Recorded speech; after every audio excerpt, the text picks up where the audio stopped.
Asad gate, college gate, যে রাস্তাটি Mirpur road যেটা বলে, এই রাস্তা এবং শুধু এই রাস্তায় নয়, ফার্ম গেট, বিজয় সরণি, খামারবাড়ি, পুরো রাস্তায় লোকের ঢল নেমেছে এই জানাজা অংশ নেওয়ার জন্য। এই বিষয়ে একটু বলেন আপনি। আমরা কিন্তু সকালে যখন আসি তখনও কিন্তু দেখছিলাম বিশেষত ঢাকার বাইরে থেকে অনেক মানুষজন তারা জানাজা অংশ নিতে এসেছেন।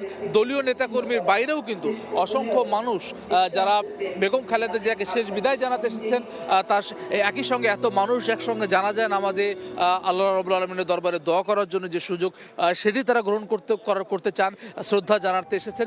সব মিলে পুরো জায়গা জুড়ে, আপনি যখন বলছেন পুরো জায়গা জুড়ে কিন্তু আসলে লোকারণ্য।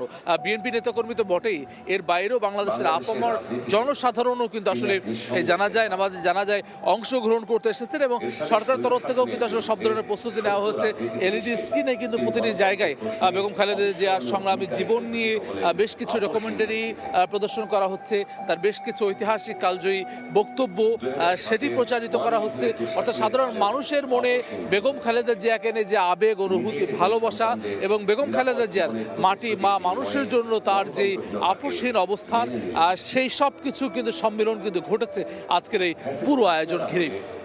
আমরা জানি যে আরেকটি তথ্য আপনাকে জানিয়ে রাখি, এই যে জানাজা অনুষ্ঠিত হবে সেখানে কিন্তু ইমামতি করবেন বাইতুল মোকাররম মসজিদের খতিব মুফতি আব্দুল মালেক। তিনি জানাজা নামাজে ইমামতি করবেন, যেখানে সার্কভুক্ত দেশগুলোর প্রতিনিধিরা যেমন আসবেন, বিভিন্ন দেশের প্রতিনিধিরা কিন্তু এই জানাজা অংশ নেবেন, বেগম খালেদা জিয়ার প্রতি তাদের সম্মান জানাবেন। একই সঙ্গে সরকারের সব স্তরের লোকজন এখানে যেরকম থাকবেন, প্রধান উপদেষ্টা থেকে শুরু করে উপদেষ্টা মণ্ডলীরা থাকবেন, বিএনপির সিনিয়র নেতৃবৃন্দ থাকবেন, বিএনপির ভারপ্রাপ্ত চেয়ারম্যান বেগম খালেদা জিয়ার বড় সন্তান, যিনি এখন জিয়া পরিবারের হাল ধরেছেন, তারেক রহমান, তিনি থাকবেন। এবং একই সঙ্গে অন্যান্য রাজনৈতিক দল যারা ফ্যাসিবাদ বিরোধী আন্দোলনে বেগম খালেদা জিয়ার নেতৃত্বে রাজপথে ছিলেন, দীর্ঘদিনের তারা একসঙ্গে কাজ করতে সহযোদ্ধা সহকর্মী, তারাও কিন্তু আসলে একই সঙ্গে থাকবেন।